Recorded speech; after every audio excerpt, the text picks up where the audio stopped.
Prosedur impor PT Seritek Energi Indonesia. Kami dari kelompok 1 yang beranggotakan 3 orang. Yang pertama, Rizka Sumita dengan NIM 4122211003. Yang kedua, Salsabila Utari Palahidu dengan NIM 4122211013. Yang ketiga, Ika Nurjana dengan NIM 4122211014. Apa itu impor? Impor adalah kegiatan memasukkan barang atau jasa dari luar negeri ke dalam negeri untuk memenuhi kebutuhan suatu negara. Bagaimana tren impor di Indonesia? Tren impor di Indonesia terus mengalami dinamika yang dipengaruhi oleh berbagai faktor, baik internal maupun eksternal.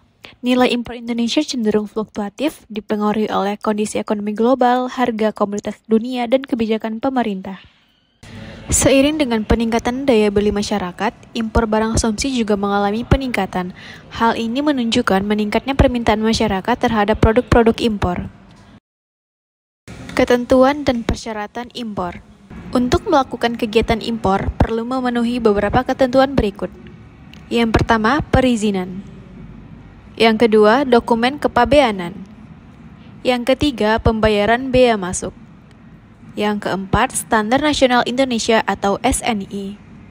Yang kelima, keamanan dan kesehatan.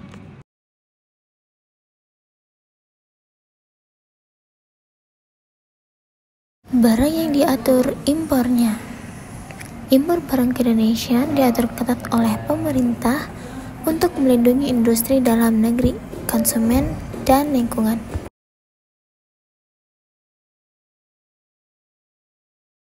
Yang pertama, barang yang dilarang berdasarkan undang-undang seperti narkotika, senjata api, dan bahan peledak.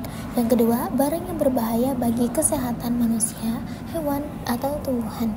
Yang ketiga, barang yang dapat merusak lingkungan. Dan yang keempat, barang yang melanggar hak cipta atau merek dagang.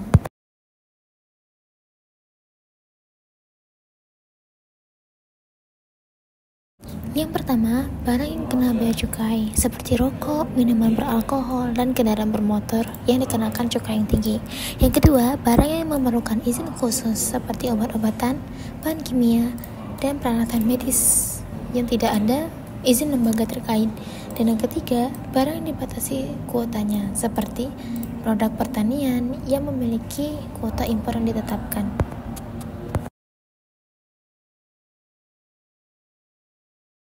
Yang pertama, barang yang harus memiliki SNI.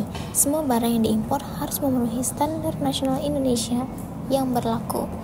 Yang kedua, barang yang memerlukan sertifikasi seperti elektronik dan barang yang lainnya.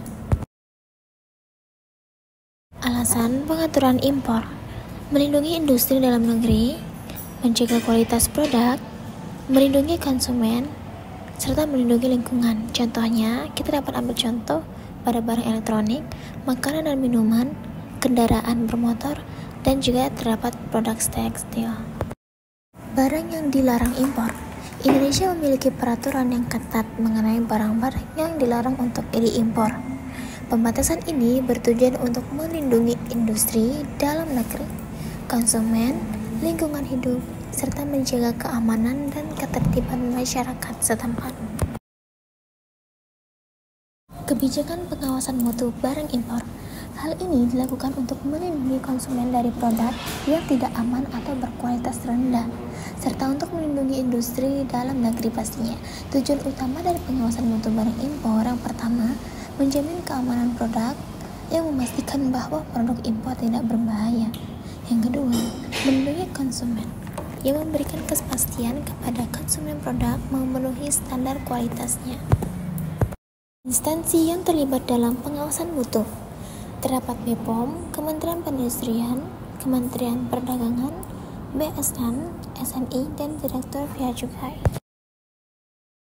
Tantangan dalam pengawasan mutu barang impor. Yang pertama, jumlah barang impor yang sangat banyak, sehingga sulit untuk memeriksa semua barang impor secara detail.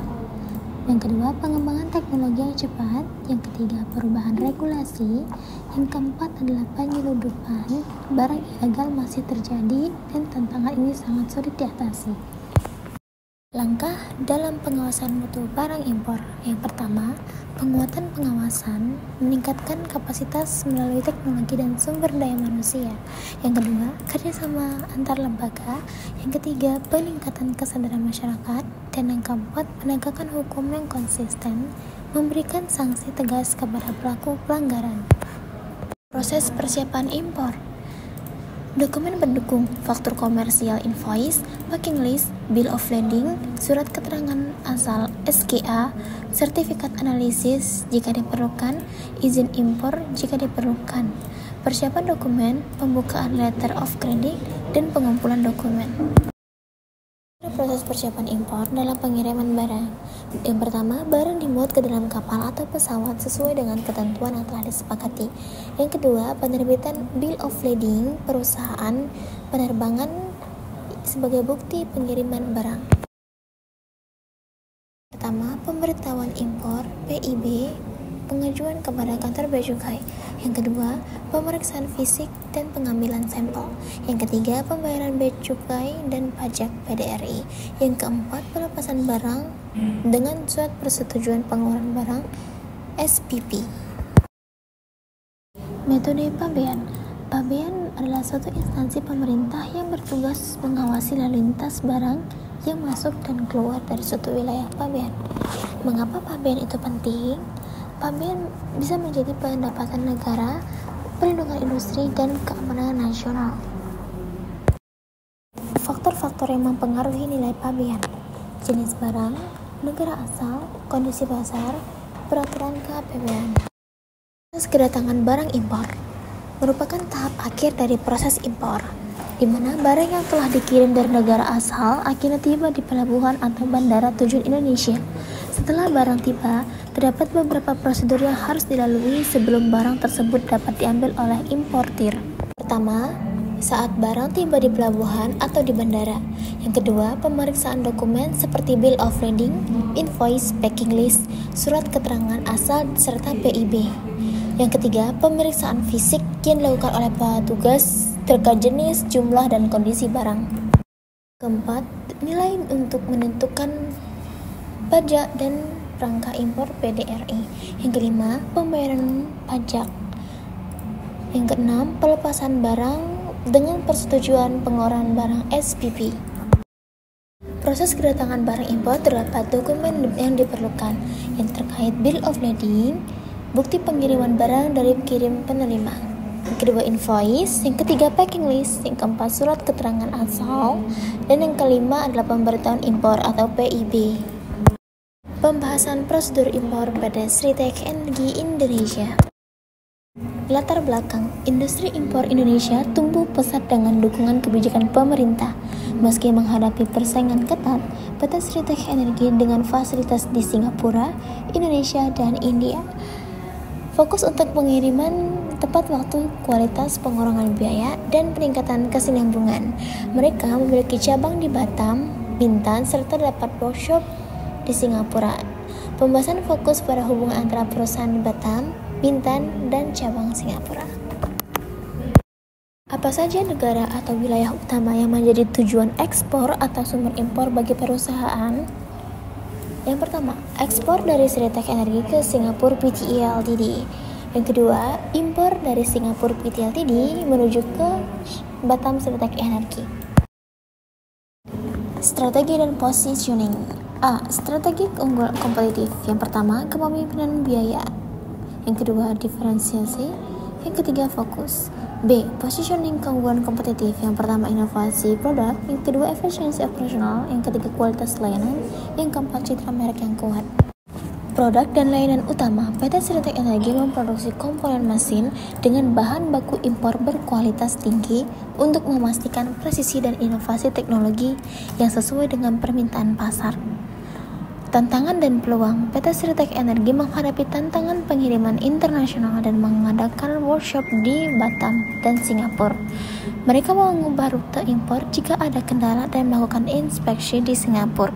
Fokus perusahaan ini adalah peluang pertumbuhan di industri CNC machining, khususnya mesin turning dan milling. Halo. Halo Mbak, iya ada apa? Ternyata PT Sritek Energi ini memiliki visi misi yang kuat ya.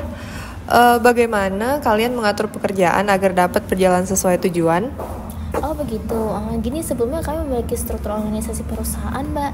Nah jadi ada 3 departemen nih yang terlibat dalam proses impor, yaitu ada terlibat HR sebagai bagian legality, dokumen, manajer operasional sebagai planning, dan purchasing sebagai bagian shipping juga. Lalu produk apa yang PT Sritek Energi tawarkan? Dari Sritek sendiri, barang-barang kebutuhan manufaktur seperti produk hasil machining, yaitu berupa bahan baku seperti baja, aluminium, titanium yang diimpor untuk digunakan dalam proses machining berikutnya. Bagaimana skala dan jangkauan pasar dari perusahaan ini? Skala perusahaan saat ini berfokus pada kombinasi pasar internasional dan domestik. Oke, maka apakah kegiatan ekspor-impor ini selalu berjalan sesuai rencana? Mengingat banyak juga tantangan dan konsekuensi yang akan dihadapi pelaku bisnis di bidang ini. Dari sejauh ini kita terdapat beberapa kali kondisi pengiriman tidak lancar. Contohnya ketika red line nih, jalur red line. Jadi penerimaan barang yang kita terima itu lebih ketat saat proses pemeriksaan dokumen maupun barang yang akan dikirim. Oh, lalu apa yang akan kalian lakukan? Bukankah pengiriman cepat merupakan fokus utama di Sritek Energi? Biasanya sebelum itu kita akan muncul pemberitahuan nih di info dari pihak logistiknya dan media sosial. Maka saat kondisinya tiba, kami akan memberitahu klien kita ada kendala yang sebelumnya melakukan pemesanan. Akan kami infokan kembali pengiriman yang akan sedikit terlambat jika terkena red line. Selain itu, jika kondisi diperkirakan terlalu lama, kami akan mengambil jalur pengiriman lain, alternatif lain pastinya. Misal dari Singapura ke Batam red line, jadi kita oper ke workshop kita di daerah Bintan, dari Singapura ke Bintan, lalu pengiriman ke Batam. Oke, melihat penanganan dari PT Sritek yang terus struktur seperti ini, saya rasa klien akan tetap memilih kalian. Kalau gitu, terima kasih ya atas waktu dan kesempatan. Baik, dari kesimpulan yang kita ambil, saat ini semakin banyak kegiatan impor yang dilakukan oleh pelaku bisnis. Karena itu, diperlukan pengaturan ketat pada proses impor maupun ekspor agar tetap terjaga kestabilan ekonomi dalam negeri dan juga hal lain seperti menjaga kualitas produk, melindungi konsumen, dan juga melindungi lingkungan. PT Sritek Energi menjadi salah satu perusahaan yang kegiatan bisnisnya ada proses impor. Hasil analisis kami menunjukkan bahwa kegiatan impor tidaklah terus berjalan mulus seperti yang diinginkan. Pastinya ada tantangan dan konsekuensi yang dihadapi. PT Sritek Energi berusaha menjaga visi mereka karena layanan yang baik adalah fokus utama perusahaan ini.